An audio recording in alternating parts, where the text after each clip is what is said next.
O estado de São Paulo entrará na fase vermelha do chamado Plano São Paulo todas as noites, a partir das 20 horas até às 6 da manhã do dia seguinte e aos finais de semana, anunciou o governador João Dória nesta sexta-feira. A medida, que passa a vigorar a partir da segunda-feira, vai abranger os feriados, como o do aniversário da capital paulista. Aos sábados e aos domingos, o isolamento entra em vigor de dia e de noite. Ideia semelhante foi aplicada por Dória em dezembro passado para tentar convencer a população a não se aglomerar nas festas de Natal e Réveillon. O estado entrou na fase vermelha nos dias 25, 26 e 27 do último mês de 2020 e 1º, 2 e 3 de janeiro deste ano. Na ocasião, Dória viajou a Miami um dia depois do decreto. A medida revoltou comerciantes. Donos de bares e restaurantes realizaram na manhã desta sexta-feira um protesto contra o fechamento dos estabelecimentos comerciais aos fins de semana, feriados e nos dias úteis a partir das 20 horas. O protesto começou por volta das 9 da manhã no Morumbi, bairro da Zona Sul da capital paulista. Os manifestantes ocuparam 2 faixas da Avenida do Morumbi, próximo ao Palácio dos Bandeirantes, sede do governo Dória. O nosso primeiro tema, então, do programa desta sexta-feira, José Maria Trindade. Sua avaliação, Zé, sobre essas novas regras anunciadas hoje pelo governador de São Paulo, João Dória. Zé? Olha, eu acho uma covardia e um atentado contra a economia da locomotiva do Brasil, que é São Paulo. Eu, em nenhum momento, gosto de dizer que o vírus não é perigoso. É sim, pode ser letal, pode sim, é preciso tomar cuidados, mas é preciso uma resposta das autoridades, do prefeito, do governador e do Ministério da Saúde, para evitar exatamente esta catástrofe que está acontecendo em São Paulo e em outras cidades onde os prefeitos e em outros estados onde há uma tentativa de fechar tudo. Não se pode resolver o mesmo problema sem solução, com as mesmas premissas. Se você está colhendo o que não gosta, é hora de mudar o que você planta. É evidente que o vírus é perigoso, é evidente que o enfrentamento está sendo errado.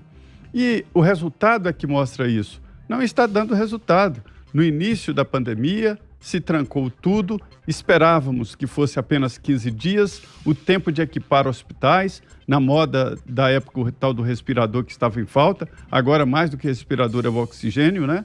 Para que os hospitais fossem equipados e que fossem criados hospitais extras e até os tais hospitais de campanha. Nada disso aconteceu, agora vem com a mesma história de fechar a economia, fechar tudo. Não se resolve assim, é preciso de solução para as pessoas que estão aí dependendo exatamente do dia a dia. Agora, você imagina a repercussão de uma ação como esta? Fechar para quê? E fechar até quando? Até quando? Muitos que têm dinheiro ou que são funcionários públicos, que é o caso aqui de Brasília, tudo bem ficar em casa 3 meses, 2 meses, ficar em casa, vírgula. Não ir no trabalho.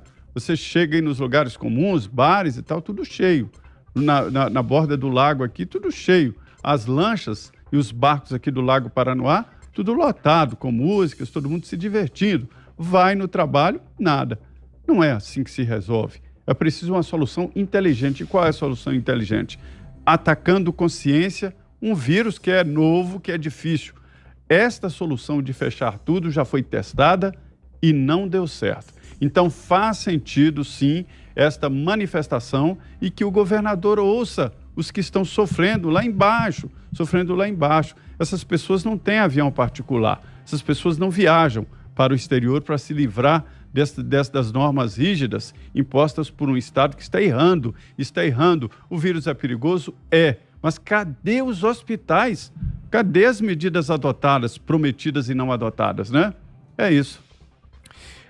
Bom, e eu informo que a gente vai seguir tratando desse tema, claro, das restrições aqui em São Paulo, mas fica o registro para você que nos assiste. Aí estão imagens do Aeroporto Internacional de Cumbica, em Guarulhos, na Grande São Paulo, porque acabam de chegar ao Brasil as vacinas vindas da Índia, as doses da vacina de Oxford AstraZeneca que foram produzidas na Índia pelo Instituto Serum, que é ligado à AstraZeneca. Essas doses finalmente chegaram ao Brasil, já estão no Aeroporto de Cumbica, aqui na região metropolitana de São Paulo. O pouso foi agora há pouco, por volta volta de 5h20 da tarde. Nós vamos tratar disso daqui a pouquinho. Está prevista uma fala do ministro da Saúde, Eduardo Pazuello, que está lá. Também estão os ministros das Comunicações, Fábio Faria, das Relações Exteriores, Ernesto Araújo, e vamos tratar daqui a pouco disso, mas aí já estão para você imagens ao vivo de Guarulhos, aqui no aeroporto de Cumbica, o aeroporto internacional de São Paulo. Volto com você, Guilherme Fiuza, suas considerações sobre o anúncio de hoje do governo de São Paulo. Eu peguei a pauta que o nosso editor-chefe, Cleiton Rubinha, passa, né, para nós, e eu juro que era João Dória endurece, né? Eu juro para vocês que eu li João Dória emburrece. Eu realmente li isso. Eu li isso porque trata-se de uma quarentena burra. Uma quarentena burra, tá? É uma quarentena sem critérios, uma quarentena que tranca indiscriminadamente a sociedade. Então, vamos examinar. Qual é a racionalidade de você trancar um parque e manter um ônibus cheio? Você está detendo que contágio dessa maneira? Nenhum, né? Por que você renuncia ao seu papel de autoridade para organizar a população que precisa enfrentar com cuidado, né, uma epidemia, e você não organiza a frequência controlada, distanciada dos parques, por exemplo, das áreas livres, para dar saúde à população? É muito estranho, é muito estranho. Fica parecendo, de fato, um show de propaganda, né, sem eficácia alguma, né? Propaganda não salva a vida de ninguém.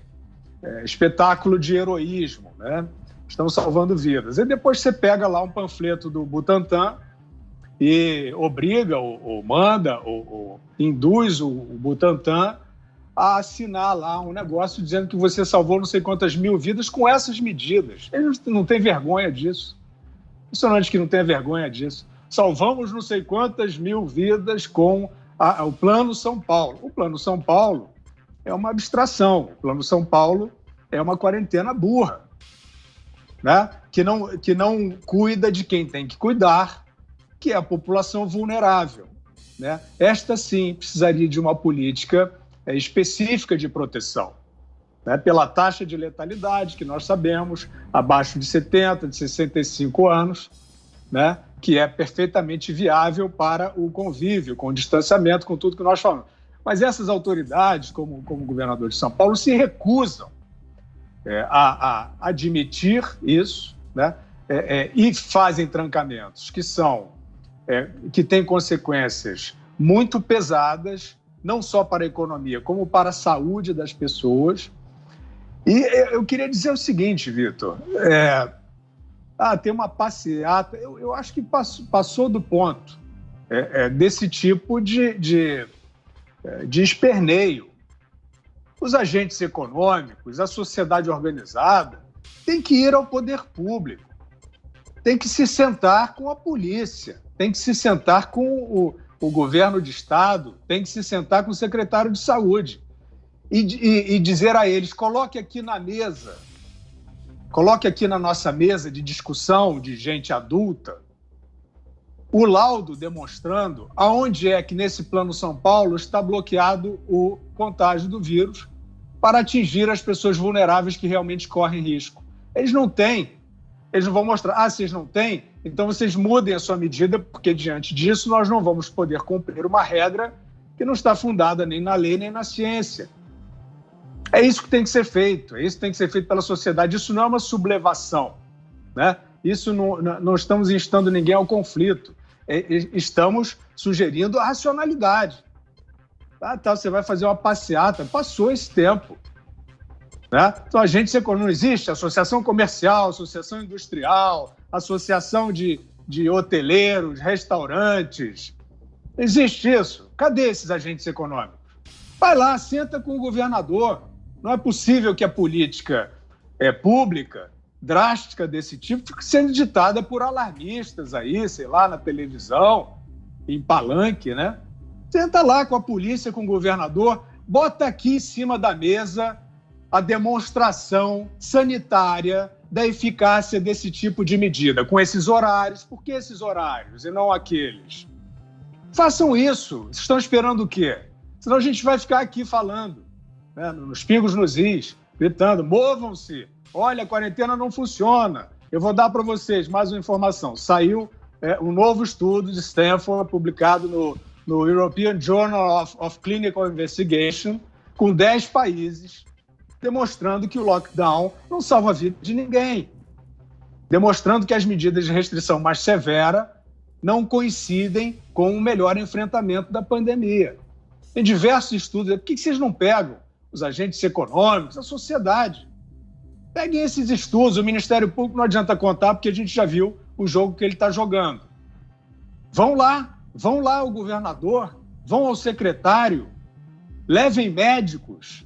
Tem vários aí sérios que não renunciaram à observação honesta da situação. Vão lá, batam no palácio, peçam audiência, discutam esse plano, ou vão ficar fazendo aí passeata. Não dá. A ênfase é pelo seguinte: isso aí não vai parar nunca mais. Nunca mais. Está fazendo um ano de medidas restritivas, já estou dizendo que escola não volta. Não vai parar nunca mais. Se a sociedade, aqueles que não renunciaram ao bom senso, à responsabilidade, à lucidez, não for lá conversar com o poder público, com a polícia, isso não vai parar nunca mais. E não foram só os comerciantes que ficaram revoltados com o anúncio do governador hoje, a classe política também reagiu. A deputada estadual de São Paulo, Janaína Pascoal, disse nesta sexta-feira que o governo do estado vai quebrar a economia. Ela criticou o anúncio do governador João Dória de que estabelecimentos considerados não essenciais terão que fechar as portas nos finais de semana e feriados a partir de segunda-feira, dia 25. Abro aspas. Com diminuição de isenção fiscal e fechamento de estabelecimentos, o governo do estado vai quebrar São Paulo. Eu compreendo a boa intenção. Defendi o primeiro fechamento, mas naquela oportunidade havia uma finalidade clara: organizar o sistema de saúde. E continuou: se essa organização não ocorreu, os restaurantes, as lanchonetes, as lojas não podem pagar. Aliás, não paro de receber e-mails e telefonemas noticiando encerramento de alas inteiras em hospitais. Como assim? Se é tudo pela saúde, como pode a saúde estar padecendo? Não tem lógica. A deputada estadual também defendeu que fechar o comércio aos finais de semana só vai aumentar a aglomeração nas praias, cujos hospitais têm menos condições de absorver a demanda. Ela também se mostrou preocupada com o desemprego e defendeu que a equipe que orienta o governador precisa olhar o todo. Augusto. Olha, eu queria comentar os dois assuntos que se entrelaçam, né? Esse novo vírus que fala, ele é mais contagioso e menos letal, bem menos. Então, o que está sendo provado agora com essas medidas anunciadas hoje pelo governo paulista é o seguinte: depois de ter mostrado que o Brasil tinha um sistema de saúde em frangalhos, a pandemia está mostrando que tem também um sistema de ensino indigente. Não podemos esquecer que foi prolongada, eu queria começar por aí, foi prolongada a quarentena escolar, que já é a mais extensa do mundo, a de São Paulo. E então é o seguinte: a rede pública não vai retomar, está suspensa a retomada das aulas presenciais pela rede pública. No mesmo comunicado, eles informam que a rede privada pode retomar as aulas presenciais. Então, peraí, se essa medida se destina a preservar a saúde das crianças e dos parentes, o que é uma bobagem, como eu provarei em seguida, por que as escolas privadas podem abrir? Não faz sentido. Lá não há contaminação, não há em lugar nenhum. Mas só nas escolas privadas não há oficialmente contaminação. Nas escolas públicas há. É que é o seguinte: metade das escolas de São Paulo, das escolas do Brasil, dos colégios, não tem acesso à rede de esgoto. Um número espantoso não tem acesso à distribuição de água. Não existe água potável nas escolas que abrigam 2 milhões de estudantes brasileiros. Então é o seguinte: o sistema de saúde continua quebrado, continua em frangalhos, porque não havia leitos de UTI, por isso fizeram o lockdown, o primeiro lockdown, ou os primeiros. O que aconteceu depois que a coisa abrandou? Eles se desfizeram dos hospitais de emergência. Por que não mantiveram isso aí? Se havia sinais de que a pandemia poderia crescer, sinais emitidos pelos países europeus. E agora eu ouvi de novo, Guilherme disse que leu, o que é certo, né? Emburreceu. Eu também eu achava que tinha viajado no tempo quando eu ouvi fique em casa. É inacreditável eles retomarem uma quarentena que falhou. Querem saber por que falhou? Daqui a pouco a gente vai falar com maior profundidade da situação de São Paulo especificamente. Deixemos para esse momento aí a discussão sobre esses dados. Mas é o seguinte, São Paulo, todas as medidas adotadas não deram certo. São Paulo ocupa uma das piores posições aí no ranking brasileiro. Então o que aconteceu? As medidas não deram certo porque não funcionam ou não deram certo porque o povo não obedeceu. Pois bem, digamos que foi porque o povo não obedeceu. Vai obedecer agora por quê? Se essa desobediência foi provocada pela impossibilidade de ficar em casa, tem gente, os pobres do Brasil, que são a maioria, o governador Dória parece não saber disso, se eles ficarem em casa já há uma concentração, já há uma aglomeração perigosa. Outros, que no caso do sistema de ensino, 7% dos estudantes da rede pública têm equipamento em casa para estudar à distância. 7%. Eles não divulgam esses dados. A rede pública é indigente em São Paulo e é por isso que eles estenderam a quarentena escolar, repito, mais extensa do mundo. Agora, você falar, fique em casa a essa altura do campeonato, achar que vai dar certo, e você fechar bares que não provocaram o aumento, a subida da curva. Os bares respeitaram o distanciamento. Agora você pega aquele bando de pais da pátria ao lado do Dória, que ele repassa agora, né, as respostas, ele manda para cá e para lá. Todos fantasiados de especialistas e todos exportadores do coronavírus. Todos foram internados, quase, 90%. Então, o que aconteceu? Repito, vamos botar os pingos nos is. Eles não obedeceram como é que chama? Tem um... Protocolo? Protocolo. Ou o protocolo não serve para nada.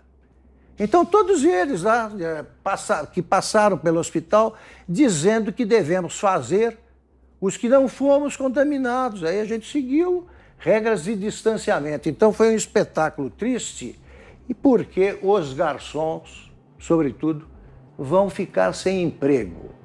Tá? Outro dia eu estava conversando com um grupo de garçons e eles falaram o seguinte: nós somos salvos pelo auxílio de emergência porque eu não tinha como viver. E eles estavam apavorados com a possibilidade da reincidência, que ocorreu. Então vai pagar um alto preço político quem age não pensando na ciência, até porque a ciência não sabe o que está acontecendo em profundidade. Só pensa em política e eleição. Vai quebrar a cara por causa também das medidas que vem adotando. Agora são 6h21. Você, Ana? Olha, Vitor, é tão complicada essa história, né? Porque já foi, né? Já foi provado aí que não existe ciência nenhuma, né? No lockdown, a gente está vendo aí, eu vivo aqui, eu sou testemunha ocular, provavelmente do lockdown mais severo, junto com o estado de Nova York, nos Estados Unidos, aqui na Califórnia, e um lockdown aí muito arrochado já há quase 3 meses, desde o começo da pandemia, e com praticamente tudo fechado, e os números nunca estiveram tão ruins, Vitor. São 40 mil novos casos por dia. Esse número de 40 mil era o número de casos, era o total de casos em todo o país, em todos os Estados Unidos, até setembro do ano passado. Agora são 40 mil novos casos por dia só na Califórnia, dentro de um lockdown aí muito, muito severo, escolas públicas totalmente fechadas. Interessante isso que o Augusto disse, porque aqui, Augusto, as escolas privadas, onde os filhos, as famílias dos governadores, da Nancy Pelosi, que é deputada democrata pela Califórnia, presidente da Câmara, onde os netos estudam, essas escolas privadas estão todas abertas, estão todas funcionando, os restaurantes que eles frequentam estão funcionando, mas para todo o resto aí do estado, as escolas públicas estão fechadas, algumas igrejas também agora estão fechadas e estão entrando com novas ações também na Suprema Corte, exatamente por causa da primeira emenda americana, né, a liberdade religiosa, e a Suprema Corte já mostrou aí dentro da pandemia decisões que favorecem as igrejas de continuarem abertas. Então, a gente compara com outro estado aqui dos Estados Unidos, que tem um governador republicano, né, o DeSantis, na Flórida, um estado extremamente, não apenas com uma densidade demográfica elevada, como a Califórnia, mas com uma população idosa bastante alta, uma das populações idosas aí mais altas dos Estados Unidos, e os números lá estão caindo. As pessoas continuam respeitando as medidas sanitárias de distanciamento, de uso de máscaras, restrições com capacidade máxima e, no entanto, a economia continua aberta lá, o estado continua bem e está aí. As duas opções para a gente ver que o Dória está escolhendo é como a Califórnia vai quebrar a quinta economia do mundo também, como o governador californiano está fazendo.